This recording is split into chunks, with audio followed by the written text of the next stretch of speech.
welcome to the final side event of the pre-conference day. We have been through already 3 side events.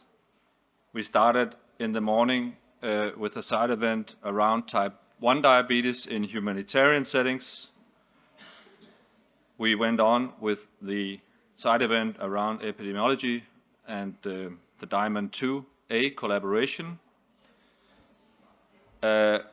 Just before the coffee break, we had a session around this new global initiative. So I believe it's fair to say that the first 3 side events have represented 3 different but all very important angles of our conference, our event, and the framing around advancing a global roadmap for improved and integrated care in low-resource settings. We have been working on the preparation of this conference for a while in the organizing committee. And as you could see from the preparatory material that was circulated and was part of also our invitation letter, the concept note, and the annex to the concept note, which was and is the short introduction, you can say, to the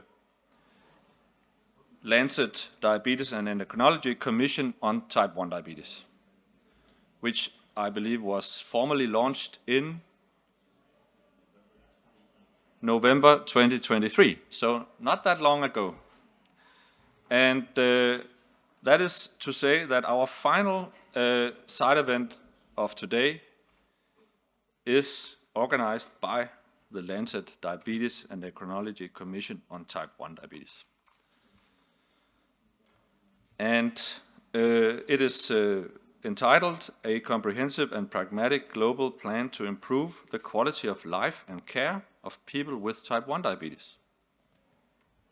And I think it's a very important section of our pre-conference day leading up to the main conference day, which will start tomorrow morning. And we are very pleased to have many of the commissioners here with us. And without further details, I would hand over the microphone and the stage to one of the commissioners, David Barron, please.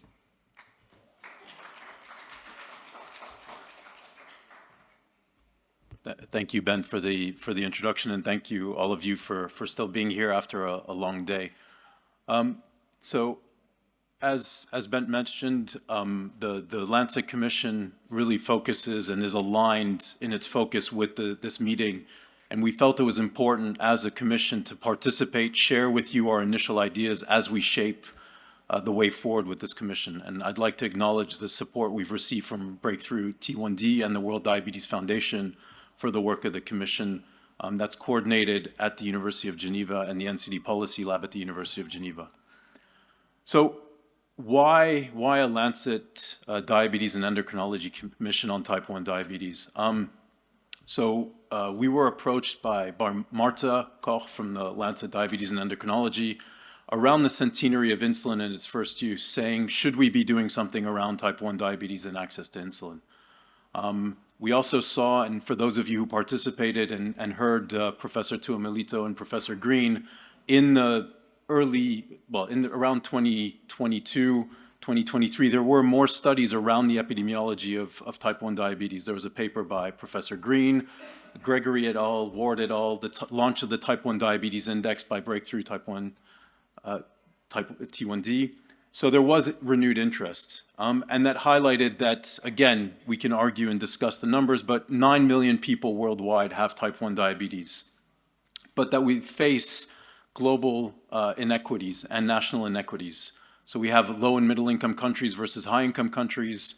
The differences are stark in terms of access to insulin, access to technologies, but also in high income countries, more and more vulnerable groups being exposed to similar situations to their peers in low-income countries. But we've also seen success, and I think this conference has highlighted and will highlight over the next 2 days the success we've had in type 1 diabetes and how can we build on that success and the rich history of type 1 diabetes management. Yes, we've had 100 years of insulin, but we've also had 100 years of managing type 1 diabetes, and how can we learn from these?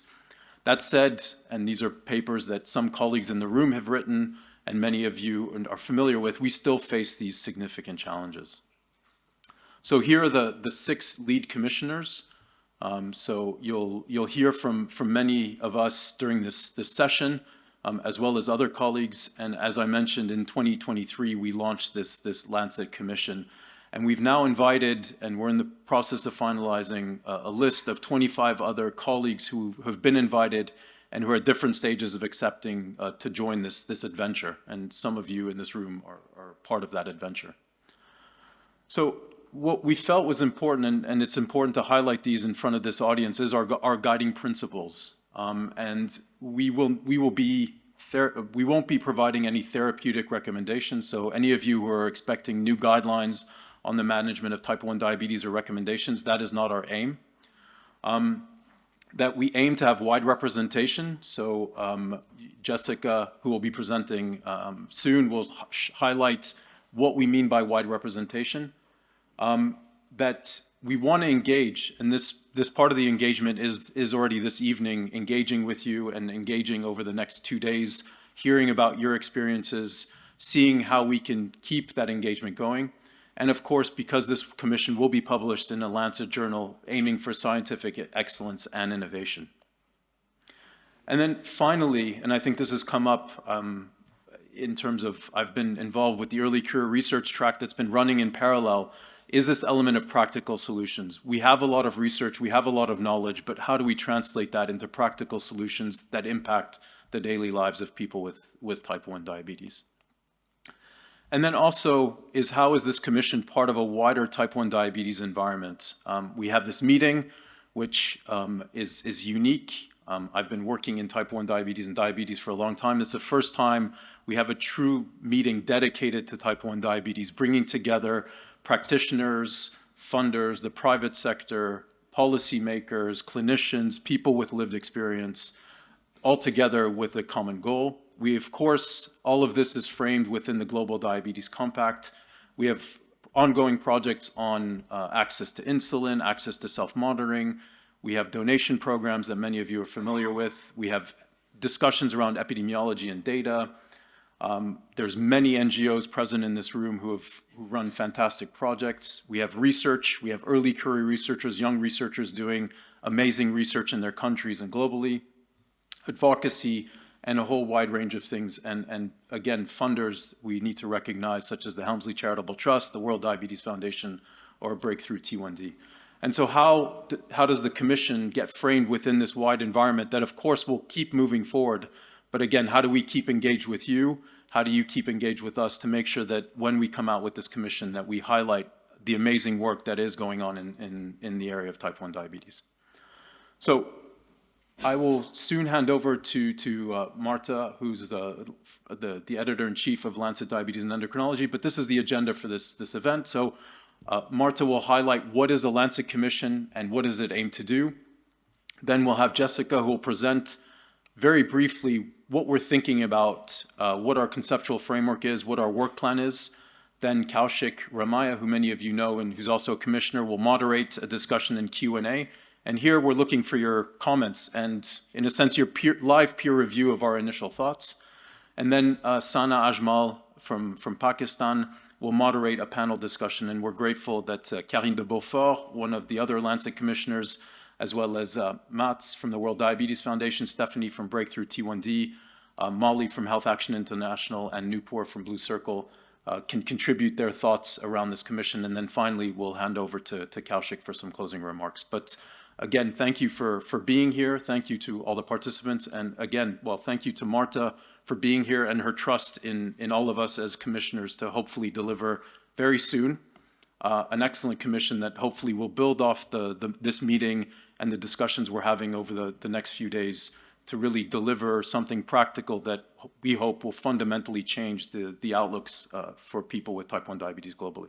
So thank you, and Marta, the floor is yours.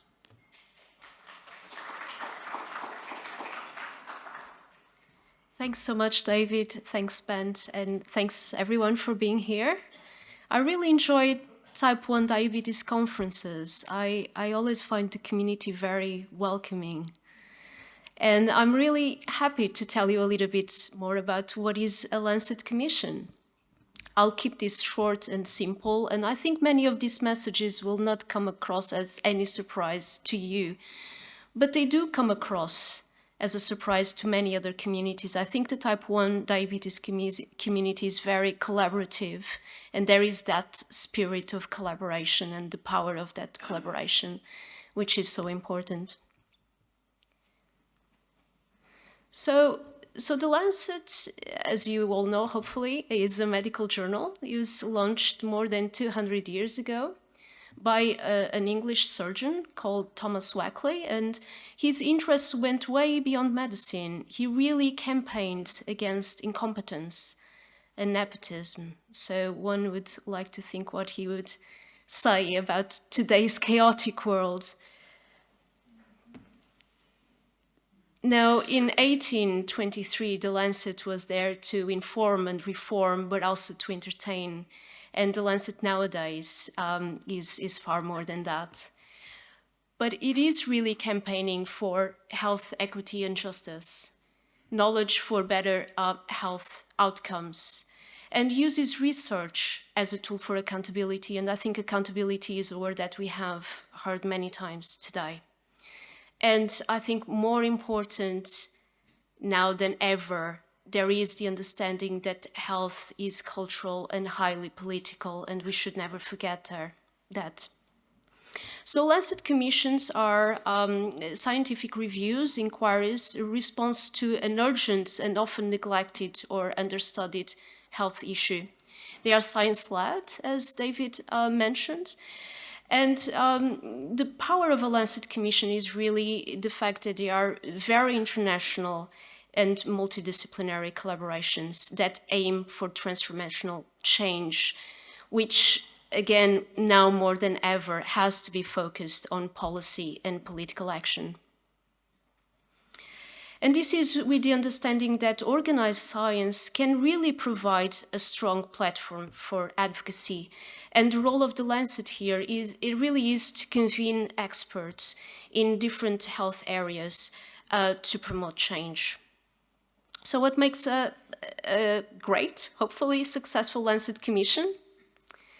So the first thing, of course, is it must be innovative and groundbreaking, and I think the things that David has presented really do fall into this category.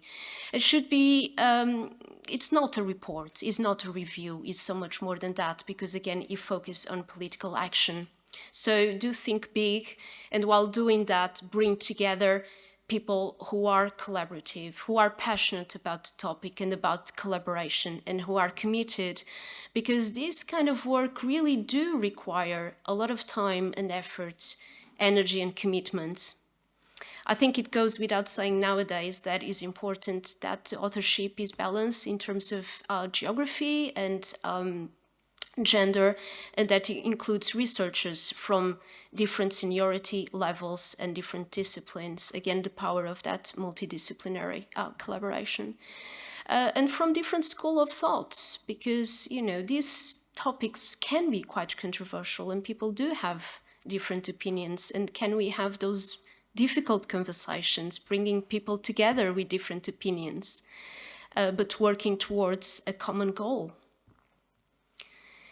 And think of a bold message, something when we give this talk, not only me, but many of my colleagues, when we talk about Lancet commissions, we think of a bold message. What is really the take-home message you'd like to convey in this work? We live in a world where there's so many news and people are overwhelmed by news, and it's hard to have the time and the energy to catch up with everything out there. So what is that bold take-home message of your work? And we also say, visualize the front cover of a Lancet Commission. with a compelling quote that captures the core message. And here are just 2 examples of 2 commissions we published. One is the Lancet Global Health, and this one here on the right side is definitions and diagnostic criteria on clinical obesity that we published about 2 weeks ago to Lancet Diabetes Endocrinology. And what's the story? Think of a compelling story, a compelling narrative that has strong arguments and recommendations. Again, as David said, is not only about the scientific understanding of a field, but is about action and recommendations. And while you're thinking of that story, be critical about the field. Think about what's not working in this field. What are the current knowledge gaps? Where are the limitations? What are the barriers? But also, what's not being said? What's the elephant in the room? We talked today about the need for flexible health systems and resilient health systems, but someone mentioned about corruption. These are issues that we have to challenge. Can we challenge people who are in the power? Can we challenge the commercial determinants of health? These are all important and very difficult conversations to have. And, you know, obviously it has to be original. Again, so much is being published in the field of NCDs in so many areas of health, all these competing priorities. Successful Lancet commissions do propose compelling findings that do move the knowledge and the field forward. Just an example of the Lancet Commission we published 2 weeks ago on obesity, the authors proposed a completely different way of assessing obesity and diagnosing obesity, and made a distinction between preclinical obesity and clinical obesity, which was quite a paradigm shifting. But, you know, novel findings aren't really that important if they don't come together with recommendations. So what are the actionable points?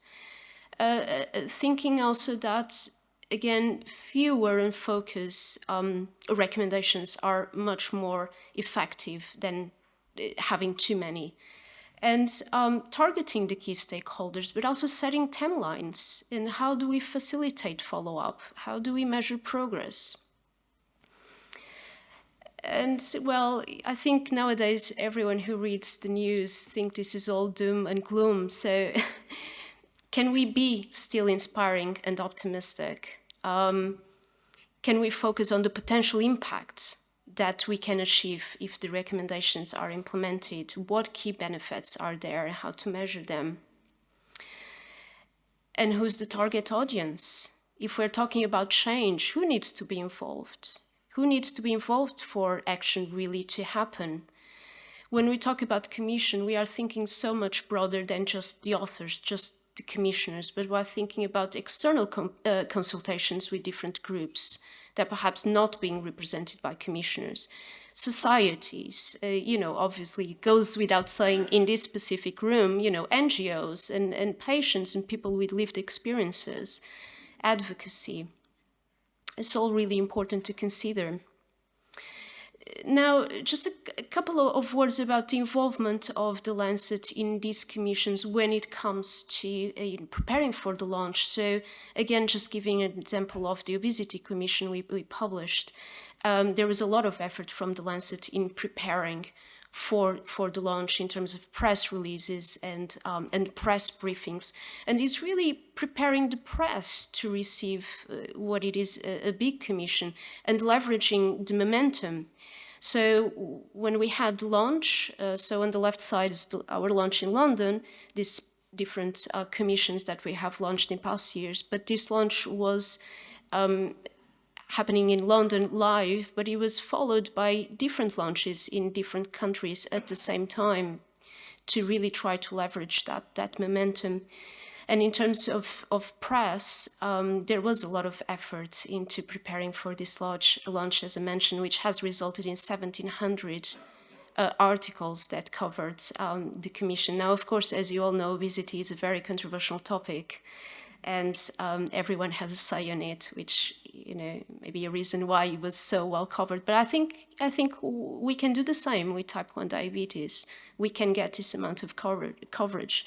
Now, not all guidelines are good, and not everyone gets it, especially when it comes to very controversial topics. So we did have to reach out to some of the UK tabloids and ask them to kindly rephrase some of the headlines. But again, it comes to show how controversial some of these topics really are. And I'll just, end by saying that the publication of a report like this really is the beginning. Once it gets published, you will receive a lot of feedback, and it's great that we are already having this conversation here and gathering feedback.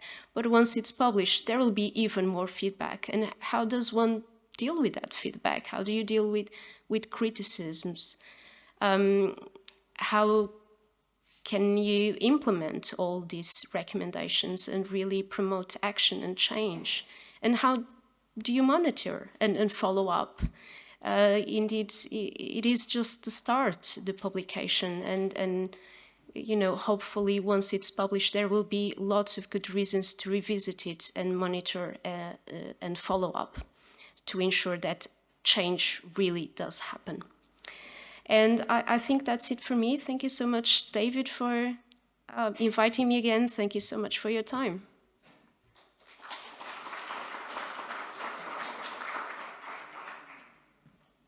Thank you very much, Marta, and hopefully we will be able to get 1,700 articles on type 1 diabetes, but no promises. So now I'll hand over the floor to one of my colleagues and co-commissioners, Jessica, who will walk you through, in a sense, our very initial thinking. And as I said, the aim is really in the session to follow what Jessica will present, that will be moderated by Kaushik, to really get your live peer review and really use this as an example to shape what we're thinking about as we move forward. So thank you, Jessica. Thank you, David. Okay. Okay.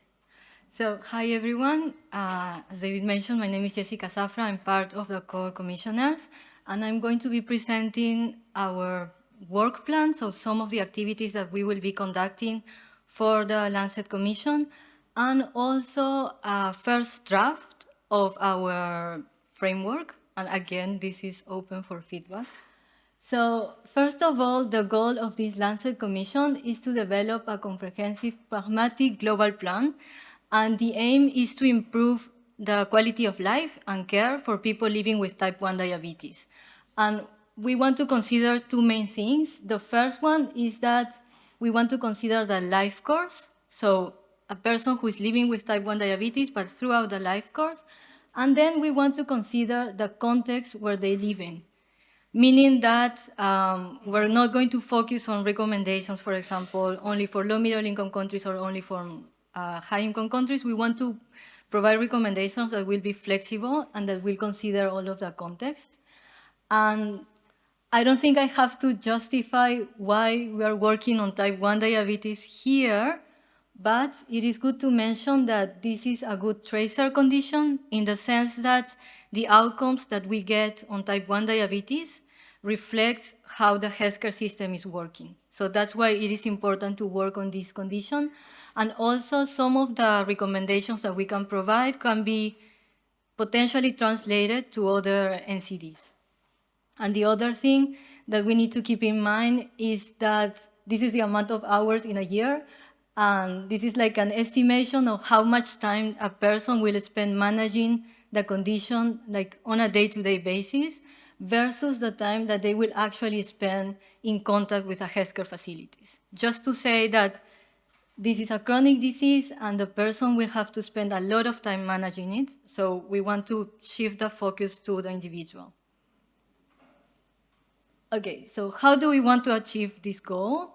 We have different activities. The first one is to document past successes. So we want to know what has already worked so we can use that. We also want to use current knowledge, and this is regarding different areas. I'm going to talk about the different experts that we are going to involve, but the idea is that we are focusing not only on what we know like from the medical epidemiological field, but just involving different people with different backgrounds. We also want to, like, once we have identified all of this, we have identified also some gaps that we want to fill conducting new research.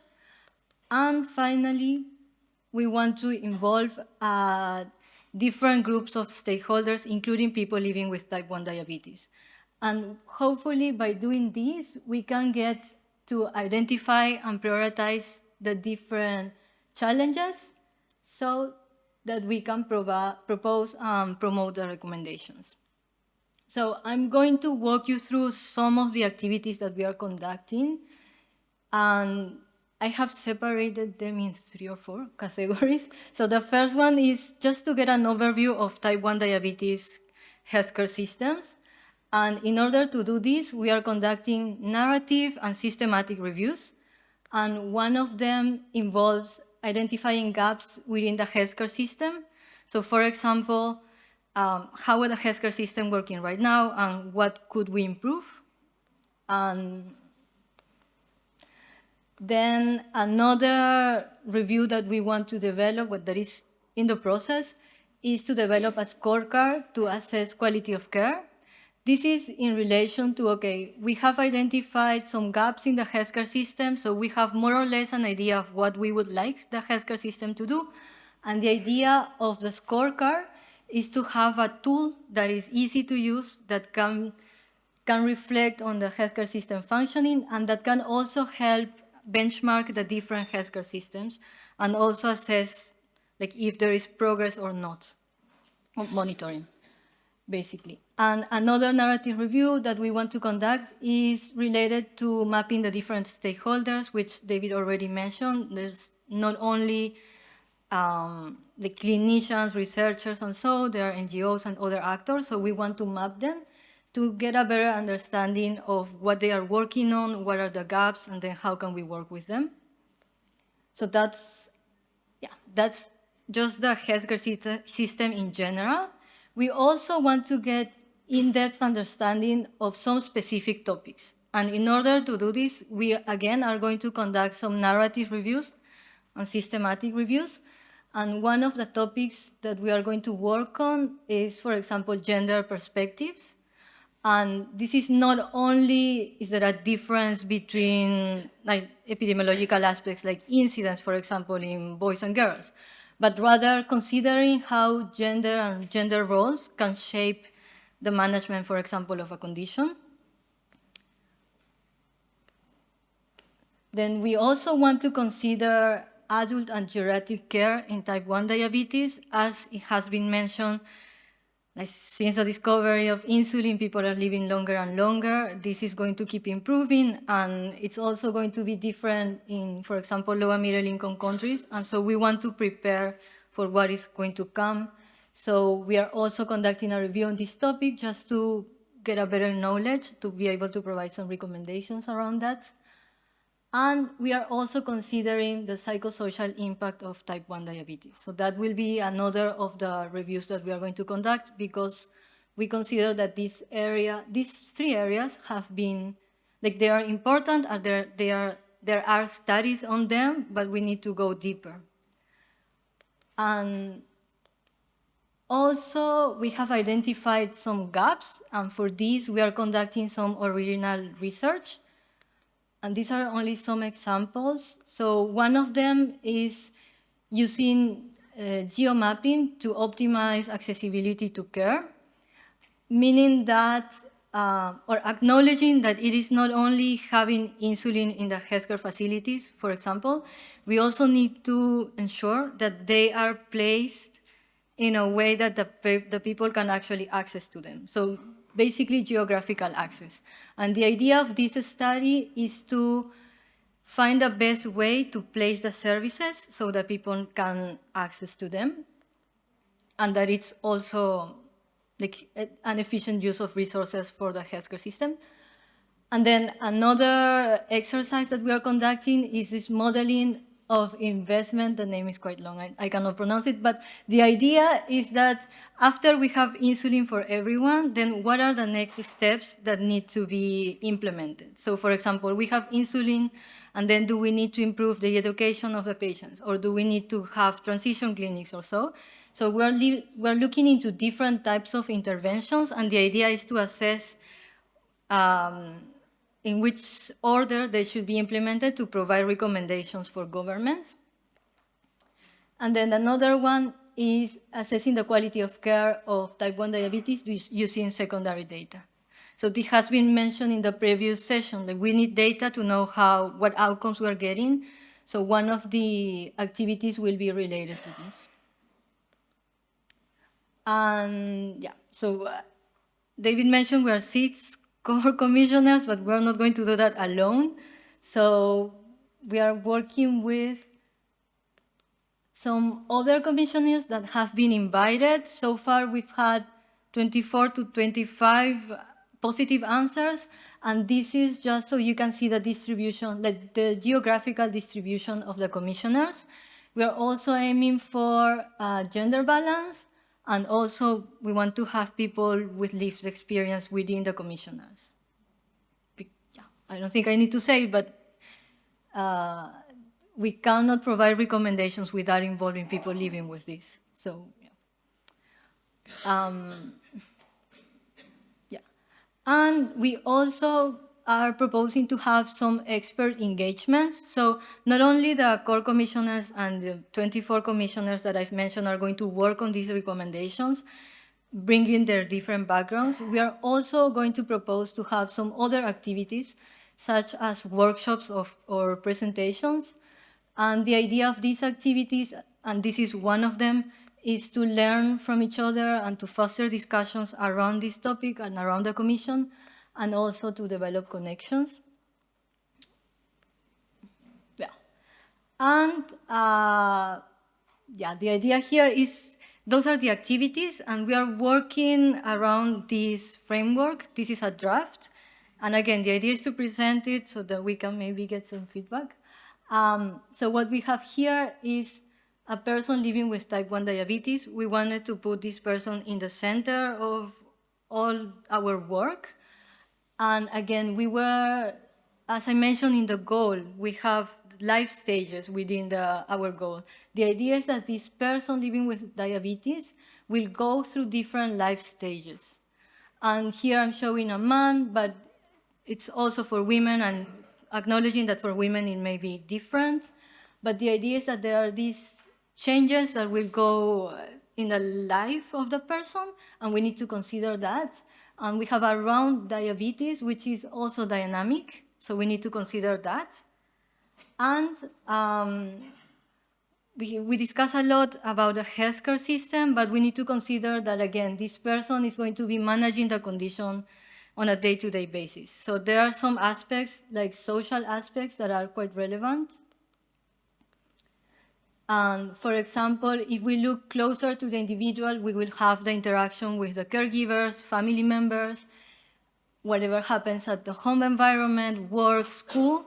And then if we look at it with a little more, like from a broader perspective, we can have the societal environment, which can have different policies, and then the consideration of vulnerable populations, the economic impact, and also gender roles. So we're considering all of these around the individual. And of course, this individual will interact with the healthcare system. So we have the healthcare system, and we have, for example, the services that the healthcare system needs to provide. So again, it's not only here is your medicine, but really providing early diagnosis, education, and, for example, screening complications and so. And we also want to take into consideration some other aspects. So yes, the services, yes, the insulin, but then also the human resources, how they are trained, financing, how it is financed, what is being financed, and then the data environment, again, so that we can collect data to improve the care. And that's okay. that's what I had prepared.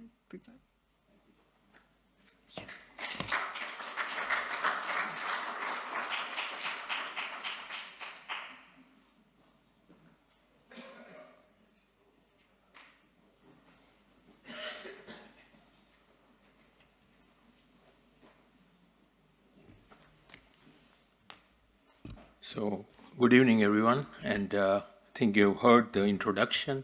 You've heard the concept from the Lancet. Martha, you heard what basically the Lancet Commission means, and you heard from Jessica the conceptual framework. So, we would like to now keep the floor open for any questions, any inputs, any suggestions, any recommendations. So the floor is open. We'll have next 10 to 15 minutes of question, answer, and discussions or any inputs. So, welcome. I'm sure you had a good tea and coffee, nice sugar-free cakes, and salted peanuts. So, you should be up and about and up, ready to ask questions. Yes, please. There's a mic coming there. Yeah. We are open to questions, any suggestions, any recommendations. Yeah. Zoran from Union of Association of People with Diabetes of North Macedonia. Maybe you have covered that from the beginning. I was out. I came towards the end of presentation, but seems that the concept is really, really great. I'm just curious. Really, I would appreciate if countries like North Macedonia or Balkan or Southeastern Europe would participate. I just want to know, are they included, or what is possibility for participation? Because really I like, considering that I'm a lot of with methodologies in development, I I really like the process and what I have seen here. Yeah, so basically you're asking whether there's a representation from the Eastern Europe and those countries. Yes, thank you. Thank you for that suggestion. I'm sure it has been on the radar, but we'll take into consideration that. Yes, please. Yes. Yes, Graham Ogle from Life for a Child in Sydney. Kaushik, I'd be interested, or David, geomapping was mentioned, and I just wondered what you were thinking about that and what your plans are there. So I think within geomapping, the idea was that identify within a country or look at some of the countries and see where the access to type 1 diabetes services are, and whether there is a gap in certain areas, whether it is urban, rural, or it is a different country. So basically looking at that conceptualization and trying to see whether we can do something to improve the care and the services, because one of the challenges in low and middle income countries has been people to access care. And when the distances are long, then you find that these people normally don't attend the clinic. So that has been one of the major components. Yeah, so David, you want to, yeah.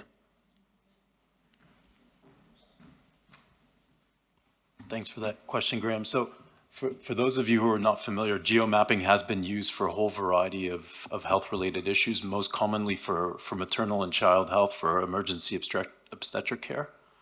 And so in speaking to experts in this area, what we did was we put them to the challenge to say, for type 1 diabetes, again, we don't have data, but we're assuming that in a country like Australia, they're dispatched throughout the population equally. We can't have a pediatric endocrinologist or a diabetologist in every single village or town or area. So the idea is based on where facilities are, the geography, how do we really need to rethink how we deliver potentially diabetes care in some countries. So we've started now with getting data from Ghana and Peru to see what would that look like in two very different countries. Again, urban, rural split, geography, how does geography play into it? So Peru, 3 distinct geographical areas, the coast, the mountains, and the Amazon. And so the idea then is to see what other countries can we get the data both in terms of some data on type 1 diabetes as well as data in terms of facilities, roads, to use this as another tool to help us rethink how we deliver services. As Jessica mentioned, not only the insulin, but do we need, insulin in villages, whereas HbA1c might need to be in sort of regional capitals, and then type 1 diabetes care in large cities, but that's the idea. So I hope I answer your question. While I'm speaking, just to come back to your point, I think this element of participation and engagement is something that we're keen to do. And I think we as commissioners, we really want to see how we engage different people in different ways. So clearly we can't have everybody be a commissioner, because then it just becomes unmanageable if we have hundreds of people writing an article, but we want to get input throughout the process. So for anyone who's interested, we'll see how we can keep you informed. Again, today is the first time, although we did launch in November 2023, we haven't had the chance to really come together. So we really want to keep engaging. So please feel free to reach out. Yeah. Yes, Dr.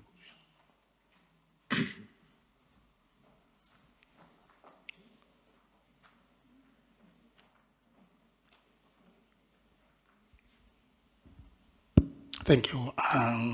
My name is Omar Buguyu. I'm an assistant director for NCD, mental health and substance abuse from the Ministry of Health in Tanzania. My concern, especially to the Commission, is I wonder on the spectrum of the commissioners in this group, because type 1 diabetes, especially juvenile, is not just an endocrinological issue. There's a lot of developmental issues to most of these adolescents. Looking at the needs, especially on educational issues, so I would probably think that we need somebody on that aspect as well. And there's a lot of behavioral issues. Taking an adolescent is in a lot of transitions in schools, puberty. There are a lot of needs, especially on sexuality, and a lot more that they need. So we need at least a psychologist in the group who can comprehend and understand the needs, psychological, physical, and other needs within the consortium. So could probably think of having a wider spectrum beyond endocrinologists, because this is developmental issues, especially in the juveniles. Yeah, it's a very valid suggestion. And in fact, the mapping has been done, and as Jessica mentioned, in the additional group which we are looking at, we are looking those subject experts. So it's already it's a work in progress. Yes, please.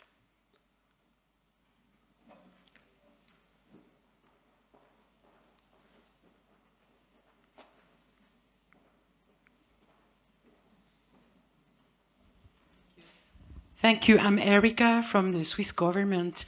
A lot of Lancet commissions, they come up with very good recommendations. I'm thinking about, for example, the recommendations on digitalization or different, on determinants, on climate change, and etc. And then, so the recommendations are very good. Evidence which is produced is very good, but then they are not taken up by, those who implement or influence the resolutions and guidance and etc. And so, what have you thought about this, and how to integrate these kind of considerations right from the beginning? I mean, when it comes to, I'm referring here to the Lancet Commission on Digitalization, the what was the name? Governing Health Futures, I think. The Commission on Digitalization, which was led by Lona Kickbush, many years ago. And we were involved as donors in contributing to finding, ways and schemes and funding schemes and, ways of taking up the recommendations and integrate them into programming and bring this evidence, on board when we negotiate resolutions and other normative work in UN, including in UN fora. So have you thought about this? I mean, how to implement, once you have published your commission, what will you do? I mean, what will you do to foster this kind of commitment from the international cooperation and global health community? Thank you. Yeah, I think you are raising a very important point, and this was one of the first subject matter which we discussed when we had the first meeting, that are we really producing a Lancet Commission for publications, or we are presenting a Lancet Commission which is going to be implementable. And I think that's the reason why our approach has been different, to make sure that we have all the stakeholders on board. And most important is some of the recommendations which come in has to be involved with the policymakers. You need to get the advocacy done right so that you can change the policy to bring about the change. So that has basically been our first criteria of whatever we do, although there is science, but it should be an implementation science which is going to benefit what we want to do. So that has definitely been taken into consideration, because we looked at previous Lancet Commission reports, of which have just lied on the desk. Nothing has been done, published, but no action taken. So that has been taken care of. Yeah. Rest assured about that. Yeah.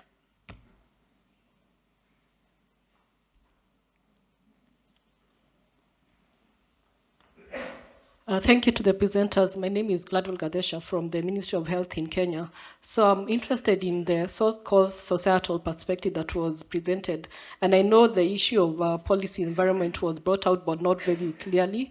I think from the ministry point of view, we'd also like to see the influence or impact of the broader policies we are making, the prioritization of type 1 or lack of prioritization, the integration into other UHC policies. Are these making a difference in the final impact of the care we offer, and also the partnerships that are existing, the fashion and the manner?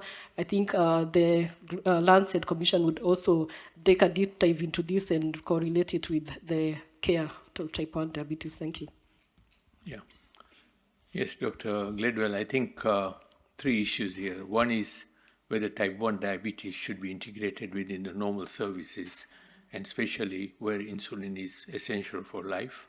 So whether the governments and the policymakers will make sure that access is important, whether the donor funding is there or not. 2 is whether to make sure that it is integrated within the other, because it's not a vertical program. It should be an integrated program within different levels of care with a referral pathway, whereby the diagnosis, the management, and the complications are managed at different levels. So that is also being taken into care. And who are the other stakeholders who are actually assisting to improve the care? So all those 3 components will be taken care of.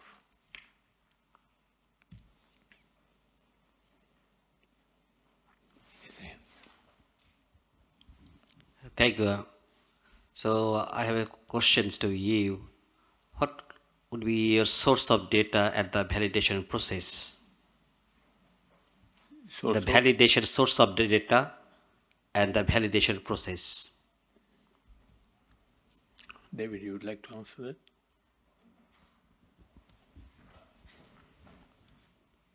I think as Jessica presented, there are multiple studies that we're going to do. Some of them are reviews, some of them are narrative reviews, some of them are systematic reviews, and then some of them are original research. And I think those different approaches call for different validation. For example, coming back to the investment case, so we've done a systematic review that's just been completed. We've had a first round of a Delphi survey, and some of you may have received that questionnaire and responded, so thank you. And so there's that external validation of a systematic review, and we're now analyzing that initial review of these experts to then define the next stage. So I think your question varies from piece of research to piece of research. In terms of putting this all together, I think the validation is, you could argue, the diverse group that we've assembled, both in terms of geography, in terms of skills. The comment about endocrinologist, I'm not an endocrinologist, I'm not a clinician. We have a variety of skills on the commission. And again, this focus, as Jessica mentioned, on people with lived experience. And again, for us, that's part of this validation process. It's not just what do we as academic scientists, clinicians, researchers think, but also what is then going to be useful for the type 1 diabetes community in terms of moving it forward, and coming back to the point that Erica mentioned in terms of moving this forward in different ways. Practical solutions on the ground for diabetes clinics, messages for advocates, possible paths for funding, for research funding, for implementation funding, and then hopefully also to change the policy environment. Thank you. Yeah. Hi, thank you so much for presenting this. James from Helmsley Trust. I wanted to understand it's a lot, everything included in that conceptual framework, so I'm curious to better understand the geographic scope of this. Are there specific countries that you're going deeper on to find those best practices? My second question is a little bit about how you're incorporating findings from previous Lancet commissions. Erica mentioned the one about digital health, so there's like content-specific work. I think, as you know, Helmsley has funded the NCDI Poverty Lancet Commission, which did quite a bit of work on that service delivery package and referral network and things like that. We have a commissioner in the room with us. So wanted to hear how that touches on existing type 1 diabetes research, but also some of those health system levers that are going to be incorporated. Thank you. Yeah. So I'll respond to the different reference to the different Lancet commissions. And regarding the representation of the countries, David will respond to that one. We are actually looking through all the different Lancet reports which are related to this disease, and we'll definitely look at what has been recommended, what has been achieved, what has not been achieved, and we'll be looking, because there was Lancet Commission on Diabetes in Sub-Saharan Africa, there was this Poverty Commission report, and there have been several other reports which are interrelated regarding the primary health care, then there's digital health and all these things. So we are definitely going to look at them, review them, and look at what is plausible, what is not plausible, and then to take that into our learnings. David, you want to?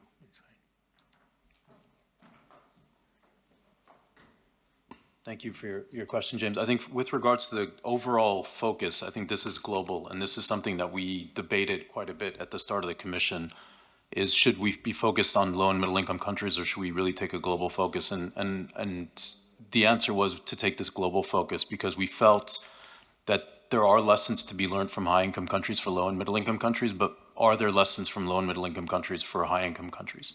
So that, I know, doesn't answer your question.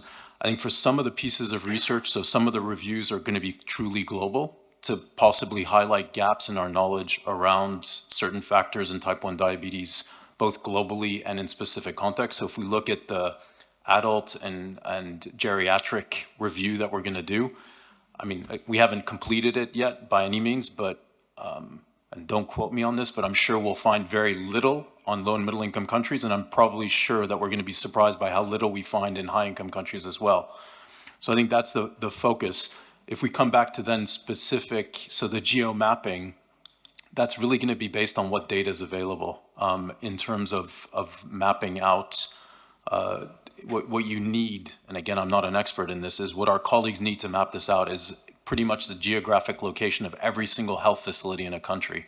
And so right now, in terms of low and middle income countries, we found a good data set from Ghana and a good data set from Peru. The question is what other countries have that data set available? And then we're also looking at geographic diversity. So if we take Switzerland, where I'm from, tiny country, yes, we have mountains, but we have tunnels, the railways. So it's also to think about what does type 1 diabetes care look like in a very geographic constricted country?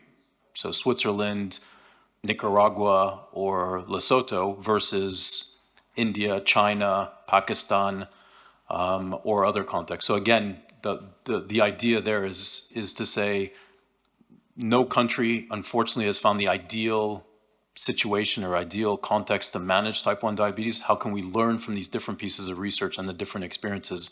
And again, as Jessica showed you on the map, the idea is what experience does each individual bring to the table as well? They're not only their professional experience, but where they're from, where they've worked, to feed into this whole process.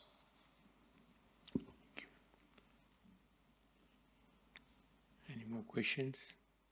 Yes, please.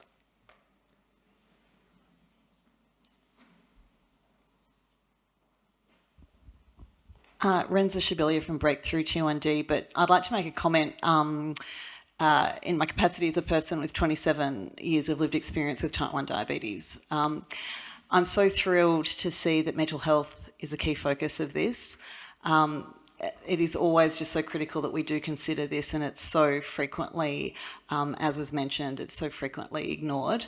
But my comment would be that even when we are considering mental health in a diabetes context, it's often as a parallel issue.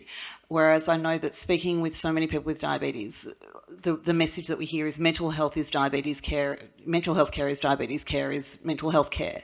So the comment I guess that I'm just making is to look at this in the consideration of a very integrated approach with mental health, diabetes-specific mental health conditions, absolutely, but then also more broadly mental health conditions, with a real focus of how it fits in the lived experience of people with diabetes, rather than it being an add-on, which is often how it is considered. Thanks.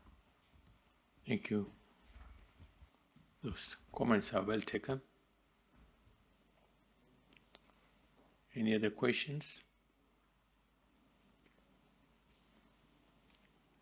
Yeah. Okay. I think, thank you again. Oh, sorry, Ben, I see you're waving.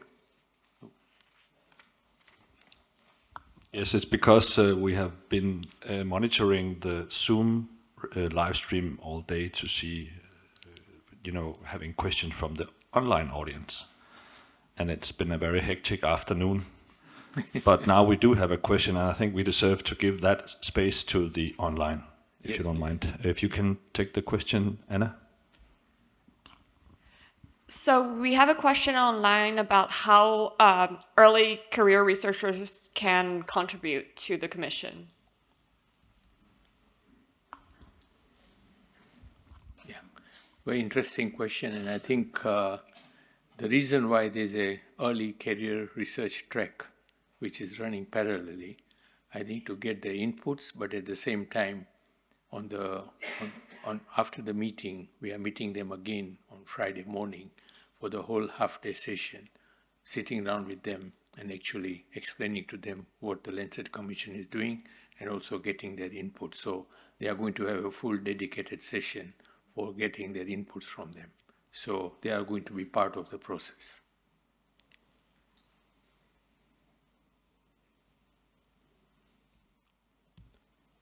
Okay, so if there are no questions. Well, thank you for your input, and I think this is the start of a discussion and dialogue with all of you and to our colleagues online as well. And I think we're very keen to maintain this discussion. And as Kaushik mentioned, during the next 2 days, you've met Jessica, Kaushik, myself. You'll meet our colleagues Karine and Sana very briefly when they've come. If you don't know them already, please feel free to come up to us, add any comments or questions, or be in touch.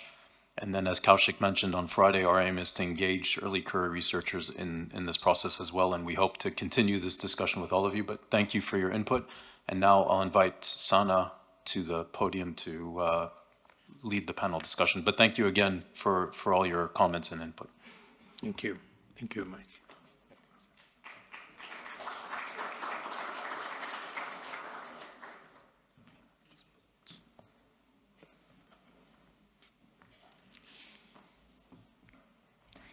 Hello, and I know everyone is tired and wants to end the day, but I'll begin with saying this to David, is that not 1,700, but even if we get 17 articles, right, that do not solely rely on HbA1c, that has been my advocacy throughout the Commission, but actually capture the life of people with type 1 diabetes. For me, the Commission would be successful. So thank you so much for all your comments here. We have a very good panel here right now, and we wanted some very organic reflections from these people. So I'll first introduce my panel here and call them on the stage. So I'll first go with Karine. Karine, can you please come up? Karine, for those of you who don't know her, and I'm sure there will be very few, is a pediatric endocrinologist. She's the former president for ISPAD, and she's joining us from Luxembourg. Thank you. Then we have Mats. Mats, can you see? Okay. So Mats is the strategic lead for type 1 diabetes at World Diabetes Foundation and a key player in organizing this meeting. So thank you, Mats, for joining us. Also representing here a funder who's funding the commission. I'll then ask Stephanie Pearson from Breakthrough T1D. She's the Senior Director for Global Access at Breakthrough T1D. Thank you, Steph, for not only funding this work, but also joining us to share your thoughts here today. I'll then call Molly Lepesca. She is a person living with type 1 diabetes, is an expert in global health communication, advocacy, and campaigning, and she's a project manager for the Access study. Thank you, Molly. And last but not the least, Nupur Lalwani is the founder of Blue Circle Diabetes Foundation in India. She's an advisor to global access strategy for Breakthrough T1D, and also a Leonard Thompson Award holder and one of my favorite advocates globally. Thank you, Nupur, for joining us. Okay, we'll begin. And I have a question. I have a set of questions, but I have to shorten it a little bit, so I'll join my first two questions to you. And we can maybe go from, we'll begin with Corinne, because she told me she has a paper written up with her train of thoughts that she wants to share. So the first question is, and we'll take turns, is that what are your expectations after you've just listened to what the Commission is planning to achieve? What are your expectations from the Commission, and what would success of the Commission look like to you? So, Corinne. Is this the one? Yeah. Thank you, Sana, for giving me the floor, and sorry for imposing me a starter. In order to be short enough, because there are so many expectations, not only the 1,700 papers, but I think more something actionable, which really has an impact, and not an impact on the researcher, not an impact on the egos, but an impact on the community and the persons with type 1 diabetes.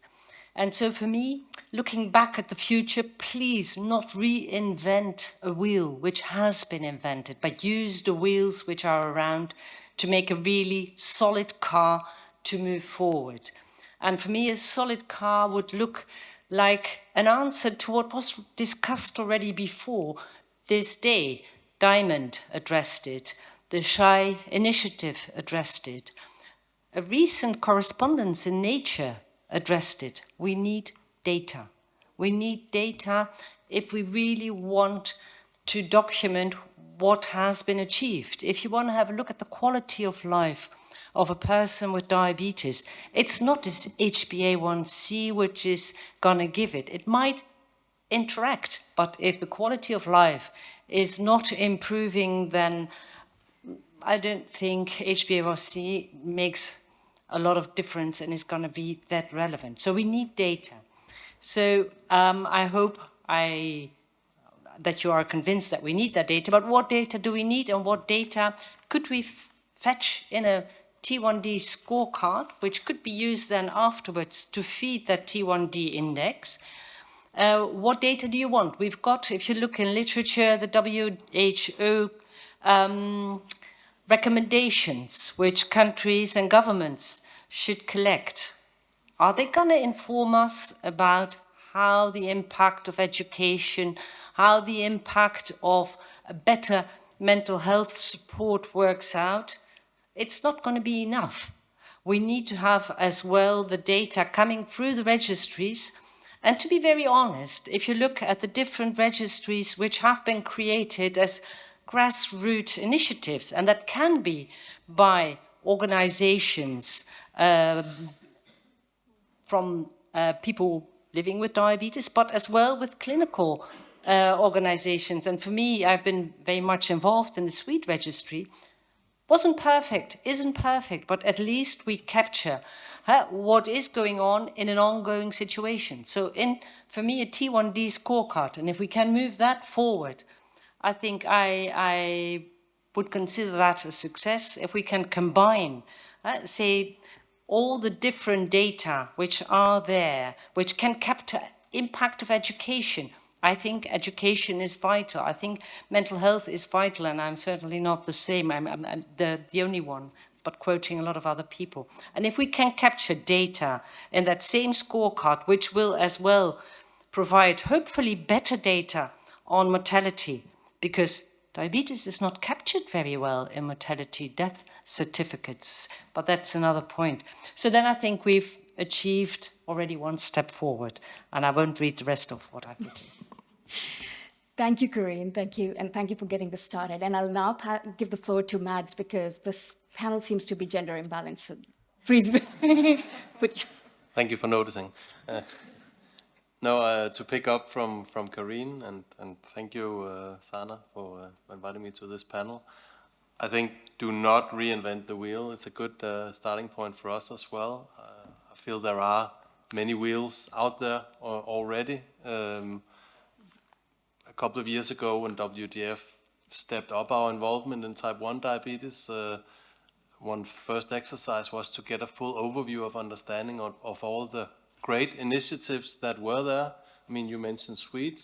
We have the Life for a Child program. We have the CDIC program. We saw the child consultation earlier today. There are so many good things happening, both at global level and at country level. But just to get the overview and to get everyone to pull at the same pace in the same direction, I think is my basic expectation to this, is to have some normative guidance globally and some good recommendations that are sort of generally accepted and within the framework, of course, of the Global Diabetes Compact, and then saying, so here are some things to pick up on. And I was very in agreement of some of the comments that were made in the consultation before with Professor Kaushik, in the sense that, as Erica was saying, we want something practical. We are not a lead donor within type 1 diabetes, but WGF supports a lot of programs within the NCD space, broadly speaking, and we really want to find out how type 1 can be integrated into that practically. So we can work with our partners in the countries towards that. And as James was alluding to with the NCDI Poverty Commission, with the PEN Plus, there's so many initiatives that fit into this puzzle. But I think a larger normative approach to how it can all be carried forward, and a roadmap, as you're suggesting. And maybe a mapping of the stakeholders there. Like, there's so many, and we probably don't know exactly who's doing what and how. And lastly, I mean, very selfishly, we at the WGF are also using this commission to have a critical look, I think, at our own work and how that fits into it and what we can maybe do better. Because, again, we don't see ourselves as expert in this arena. Wonderful. That's good to know. So I'll now pass the mic to the community members here. Molly, would you like to take a go on this? Hi, everyone. I mean, I would say, I think a lot of people say they wear a lot of different hats, but I would look at this sort of with 4 different hats, and I think hopefully, to me, that would be my expectation of what this Lancet committee could do. I think from a public health perspective, I mean, I think I've seen many Lancet commissions come and go at our organization, and I think, you know, the benefit is it can provide some really clear outcomes and clear recommendations for what can be doing moving forward. And that's like sort of at this top level where people within the global health arena might say, oh, okay, these are really important. But I think, you know, and I think if you just look at it from that global health perspective, you can say, okay, this has been successful. But I think, as everyone's mentioned, we need to really go beyond that if we're really going to spend so much time with all of these experts creating something like this. And so then, I mean, from a person who I call myself like an evidence adjacent person, because I work with a lot of researchers, but I'm not myself necessarily a researcher. I think, you know, having something that provides innovative ideas and new approaches, I think is very needed. It feels like, I mean, everyone said already, moving forward, not going backwards. I think type 1 diabetes sometimes feels like, when compared to type 2 diabetes, is sort of in a little bit of a rut, and it would be great to see some really new ideas that could be commonly agreed on in the community going forward. And then for my advocacy communications hat, I mean, I think having some key messages, so thinking about it from the beginning of what our key messages for action are, and having key messages that we can bring to a larger community. I think it's very important. Beyond media is one thing for sure, but also to be able to reach out beyond just type 1 and to have people understand why these steps are important outside of type 1 to really strengthen the health systems in country, I think is great. And then as a person with type 1, I think it could be an interesting way to maybe somehow shake up the community a little bit and provide some new sort of guidance for how the community can come together. I think often we're in a lot of different pillars, as you said, Sana, and so to have some sort of places that we can come together and agree on and push forward sort of in the global advocacy agenda, and then also at the national level, I think would be fantastic. So no big deal, just a few tiny things. Thank you so much. But one thing that I picked from your, what you were saying is that there needs to be focus on type 1 diabetes, but also integration within the larger diabetes and NCD space. Thank you so much. Well, I'll now go to Stephanie, and Stephanie, as a funder, as well as leader, as well as a key stakeholder in the access work that the Breakthrough T1D is doing, what are your expectations from the Commission? I think a lot of it has already been said. I think don't reinvent the wheel. I think we've all said that. I think from a funder perspective, give us a plan of action. Don't give us just a report. Give us a way forward. And I think that's the most important thing for us. And give us a way to make data-driven decisions. And that's really why we're invested in this particular commission. Great, thank you. Nupur. I think what success would look like this, I want to reflect on what Erica said a while ago about what next, what happens when the commission ends. And I think a lot of it is down to, political leadership. I mean, countries need to make those decisions. Countries need to understand that health is an investment in NCDs, and type 1 diabetes is not a drain on funding. It's an investment in human capital. It's an investment in the economic development of the country. So that's something that success would look like, I think. And I think the other thing is, of course, we've been speaking about this today a lot, about engaging communities meaningfully. Molly spoke about it as well, and not just as something that's nice to have, or, someone that's nice to have in the room, but, tell us what we don't know, because we don't know what we don't know, and we're learning along the way as well. So, we're collaborating with different stakeholders, with academics, with endocrinologists, with researchers, and there's a lot of catching up to do for us as people living with diabetes as well. We have our own perspective, but we have a lot more than just that. And of course, I think right from global experiences, I know I see Bastian in the room with all of that he's done at DDoc, and Sana, everything that you do at Meeti Zindagi, and what we do in India, and everyone elsewhere as well, Mark in Brazil, Tino. I think we have a lot, already going for us. So we have a lot of things that we can share, that colleagues can learn from, and that we can be of a lot of use, to this process and this goal. Thank you, Nupur. And you highlight a very important question, is that what happens when the Commission report is published and it ends? And I think one of the key messages that the commissioners we want to give is that we don't want this to end here, and we want to make sure that this continues, and it continues into advocacy and policy. A lot remains to be seen about how to actually materialize that, but yes, something that we would be trying. So I'll go to the second question, and that's the interesting question as well, is that what is the key issue that the Commission needs to highlight, and maybe also think about what is the elephant in the room? Whoever wants to go first. I think I'm stuck a little bit to what I think would be an important outcome, which is data, which can help us to move forward. I think we have the governance of data, the GDPR, which is everywhere discussed, which will be on one hand, absolutely a step forward, but on the other hand, as recently highlighted, is stopping us from moving forward. So we need to see whether we can find solutions in discussion with those who are responsible for that. It was already mentioned this morning, if you collect data, do you do it on an Excel file or do you find an electronic file?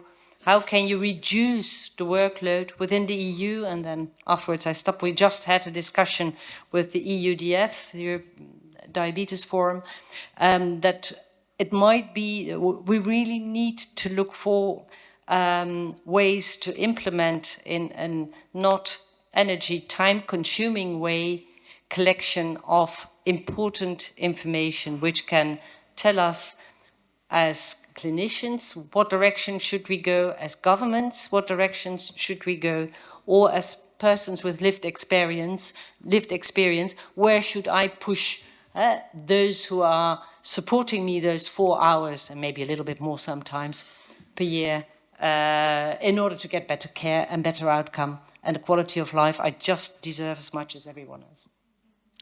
You highlight a very important, this elephant in the room, and to disappoint you further on this part is that things are going to get harder because the community is rallying behind a data rights charter, which from the community perspective is very important, but at the same time, there might be some alignment that the Commission can find, and David, this is, I think, a very important recommendation as to how to actually ensure that data rights are protected, but data at the same time gets collected and used in the proper way. So thank you for this. Who else wants to highlight the? Yeah, I think I have 2 aspects that I would like to highlight that I think is key. Obviously, the Commission is looking at, as David was saying, globally, but from WDF perspective, our interest lies in the low resource settings. And I think it will be really important within those settings to also be pragmatic or have practical pragmatic recommendations in terms of, and I guess it also relates to data, but to capacity as well, in terms of saying, ideally, we would like there to be a pediatric endocrinologist in all facilities. But if there is maybe one in the whole country of Malawi, then how do you navigate that? So I think some really specific recommendations on these types of challenges, I think, would be extremely useful. And then the second one would be, it was mentioned in the early career research session that I attended earlier today, is we focus a lot on the care part, but what about all the other aspects about it, the social, I mean, touched upon it also here with the mental health, but that could be seen as integrated in the care. But the whole other part of the package, and there are certain aspects in life, for example, when you transition from childhood to adultery and so on, how to navigate that, and I know that there is the life approach is already on the radar, but I think it would be really interesting also for us to challenge ourselves a bit at WDF in terms of we focus a lot on the care. But I think we have to recognize that when it comes to a disease like type 1, it's the full package you need to pay attention to. Would you like to point out the elephant in the room? No, you can do so. Okay. I think the government corruption that was mentioned earlier is probably, for me, the biggest one. So yeah, just doing that on your part. Molly. Yeah, I agree. I mean, I think the life course approach is really nice. I think it's hard to get any sort of evidence on adults, so I think that's great. But I think, for me, something I think maybe because I'm genuinely curious about it, in particular from an access perspective, is the trying to understand what the challenges and opportunities are between this really growing gap between high-income care and low-income care, and the technology, different elements of care that are now standard in high-income countries and are not possible at the moment in these countries, and how are these people going to be left behind? And I think we often talk about it in the way of like the high-income approach should be the approach, but could there possibly be some other ways? What can we learn from low middle-income countries who are doing things right and doing it in a way that can be sustainable in a place where, you know, maybe we can't afford this sort of whatever you want to say, like the highest package of care and treatment. And because I think particularly around, you know, insulin and glucose measuring and monitoring and all the technology it uses, really understanding how we can use this affordably and make it so it can be used by more people, but in a sustainable way that it can continue on. And to close that gap between care, I think, is an important element. Thank you, Molly. And you raise a point which is also sensitive and controversial when it comes to, you know, the care gap widening and how do we actually manage that. Stephanie, would you like to comment on this? Yeah, I think from our organization, we talk a lot about this ladder of care, and we talk about how can we get the countries that we're working with to the top tier of that ladder. And that's really what I'm hoping we can see out of this commission is how do we do that? We know that there's such disparity between those two gaps. How do we get there? And I think this commission, we're hoping to get some insight into that. Nupur, what's the elephant in the room for you? We're in the last 5-year cycle of a lot of targets, right? I mean, 2030 is a big year, UHC, SDGs. Are we on track? I mean, clearly not. What are we going to do? And there are so many initiatives. What are we going to do differently in this last leg of, you know, in these 5 years to change outcomes? And, you know, like someone was mentioning earlier, to have a practical, measurable change in what the way things are and to make it better. All right, great. Anyone from the audience wants to add on to what the elephant in the room is?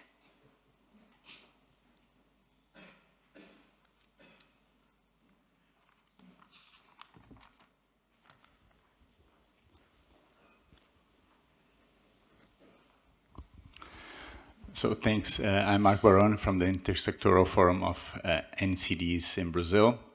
I'm sorry for the ones who heard me saying about this elephant previously, but to me, a big elephant is so what we see in the T1D index. So I feel that we need to see a big change in T1D index because, so as the numbers we saw earlier today, I feel and I always repeat, unacceptable that so many kids are dying every day or every week without even being diagnosed with type 1 diabetes, and the reduction of life expectancy is still huge in the entire world, even having all the advances in medicine that we have nowadays. And as we saw, even in high-income countries, even having access, we still see, it was so presented today, a reduction in healthy lives of 24 years. So how is that possible? So what are we doing wrong? How we change those numbers so quickly? How do we work together for this change that is truly needed? Such an important point. Like if you're, just to reiterate your point, if you're still facing a loss in life expectancy in high-income countries, what are we doing wrong? That's such a big question to ask. And I'll move to my last question now. We're just left with 10 minutes, so please bear with me. So how do you think, and this is to all the panelists once again, how do you think that the Commission can effectively engage the type 1 diabetes community in delivering the work that we're trying to do? Start with Corinne. If I may quote their words, nothing about us without us, I think how can we as clinicians think, and that's then my perspective, that we can change things if we don't take into account the view of those people living with the conditions who can teach us so much.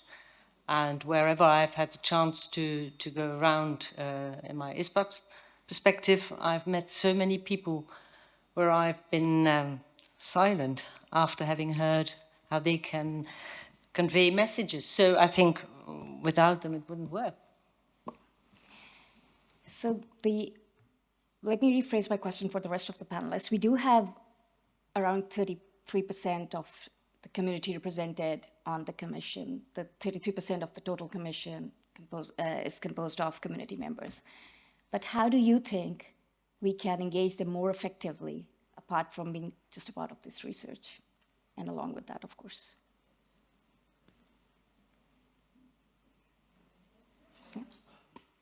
I mean, I think, number one, I mean, you have to make the Lancet Commission seem like it's, why is the Lancet Commission important? Number one, when, you know, how is this going to change my life in my community with the people that I work with? What is this going to do? And maybe it's, you know, looking at other examples of successful Lancet Commissions and how they maybe changes to policy or changes to practice. I think that's important. But I think also just, you know, relying on leaders, you know, leaders in the type 1 community who are already involved and get, you know, webinars, try and reach people more with these messages and trying to really show how this could be effective in providing advocacy tools, providing, you know, potential ways to push policy, and also maybe showing how it could make a direct impact on, you know, governments and if they are listening to this and why. I mean, even simple statistics like the thing with the Obesity Commission, that it had 1,700 articles. I mean, those things are really useful to people, you know, in the type 1 community, and I'm sure they would take some messages on and try and get to local media. So I think it just has to feel really relevant to people and more, you know, important enough that you would put aside other things for these findings specifically.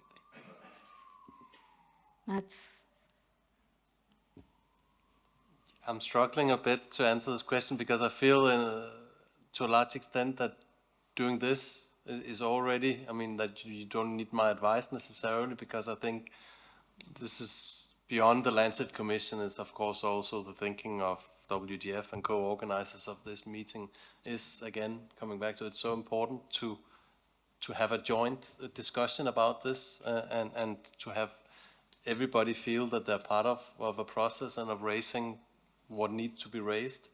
And that's of course part one, and then part two, maybe like Molly's saying, then is to also see that it's not just counting news articles and it's not just waving a report around. It's being very practical about it and then taking it back.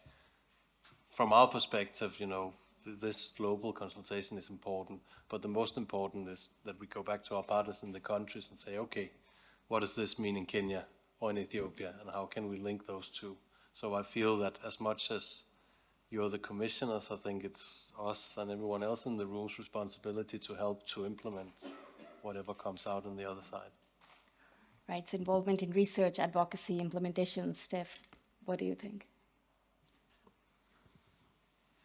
I think that the community is your best resource when you try to implement anything like this. Whether it's advocacy or implementation, I think that involving them from the start is crucial.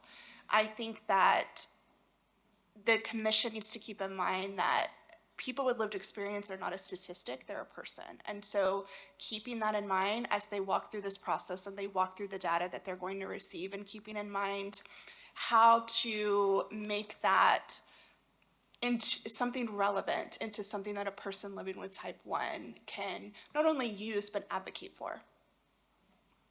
Thank you, Stephanie.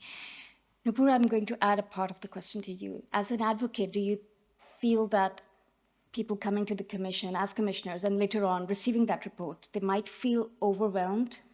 You know, we often feel, specifically when we are in the early career of our advocacy, we often feel overwhelmed being surrounded by researchers, great researchers like David and Kaushik. I mean, you know, it sometimes feels hard. What are your reflections on that process of a community member getting involved in research and then advocacy and then taking it back home for implementation? Thank you, Sana. That's such a thoughtful question, actually. And I found myself really nodding my head vigorously with every comment that came through in this, last question. I think that building a little bit on what Molly said earlier, I think we need to simplify our advocacy because,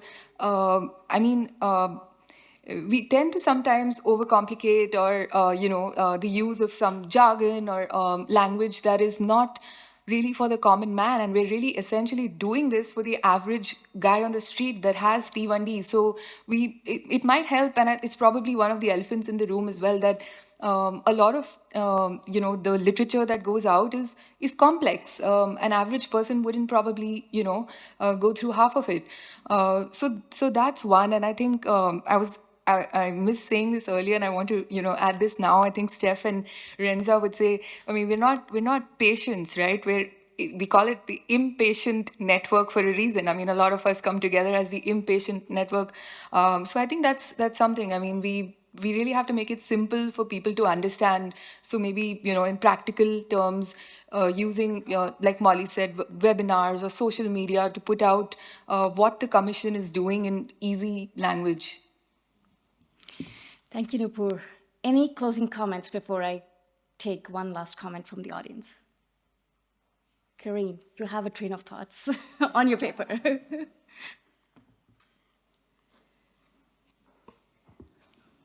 I think, as for my side, I look forward to a lot of interaction with all those here and online in order to make sure that we take the right path and get the information to get this commission work not in a drawer document, but in an actionable program. Thank you. So we have 3 minutes. Any last comments, reflections from the audience? Okay. So Ben is telling me I can take some more time. Yes.